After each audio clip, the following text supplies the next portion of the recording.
If you're new to this channel, I've played Quake for almost 22 years, and I have about 220 gaming mice in my place at the time of this video. So I've had a lot of experience testing mice in an aim-intense game, and something I keep seeing is people complaining about the lift-off distance. It's to the point they won't buy a mouse because it's not the height they want, or they think they're losing or missing because of it. So I thought I'd do a quick video breaking this down, because honestly, a high lift-off distance has never bothered me. For this test, I'm using the Razer Viper Mini, which has a lift-off distance of about 2 DVDs, and the Mouse Ultralight 2, which has a lift-off distance of barely 1 DVD. Doesn't sound like much because it isn't, but apparently it's enough to deter some people from buying the Viper Mini. I use 1600 DPI at 0.82 sensitivity in Quake, which means I have to move the mouse for roughly 30 centimeters in order to complete a full turn, so a full 360. I rocket jump all the time, meaning I'm flicking my mouse and picking it up, then putting it down a lot. And as said, I haven't had issues with lift-off distances. You would think someone lifting the mouse that much would need a low lift-off distance. Also, because it's Quake, sometimes it gets really intense with multiple targets, and I have to move my aim a lot, especially in Instagib. So if I'm not having issues, I'm not sure why others are. I assume the problem might be the 360.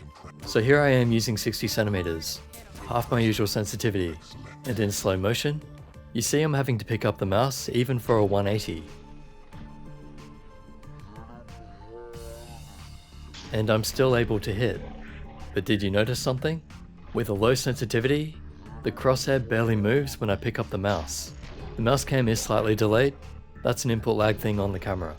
But that's a lot of hand movement for barely any movement on screen. So low sensitivity users, I don't think you have an argument for needing a low lift-off distance. Now let's go to the other extreme. Using a 15cm 360. That's double my usual sensitivity. In theory, this should mean each time I pick up the mouse, it'll go far with a high lift-off distance. But it doesn't, and we have to adjust our aim anyway. This was really hard to play, of course, because it's way too fast for what I'm used to. Yet I was still able to lift the mouse, put it down, adjust it, and aim. The high lift-off distance made no difference. I've also used a mouse with a lift-off distance of about 3 DVDs, and still I didn't get a problem. So in conclusion, no, I don't think lift-off distance is an issue, because low sensitivities will barely move the crosshair when lifting the mouse, and you can easily adjust with the high sensitivities.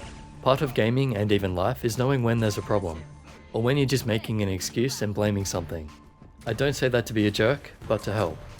I think the lift-off distance thing might be playing mental games with yourself, which won't be good for your development as a player. So I hope this video can help put that issue to rest for you, and you can focus on what is actually holding you back. When choosing a mouse, I don't look at lift-off distance. Just make sure the sensor is a top optical. All the mice on my list are solid. And then I recommend you look at size first, then shape, then weight, then cable, and latency. Although you won't see a high latency mouse on my list either. You can find the usual links in the description for the website and help choosing a mouse, and some other links for helping support what I do. And as always, subscribe, like and share this video, and I'll catch you in the next.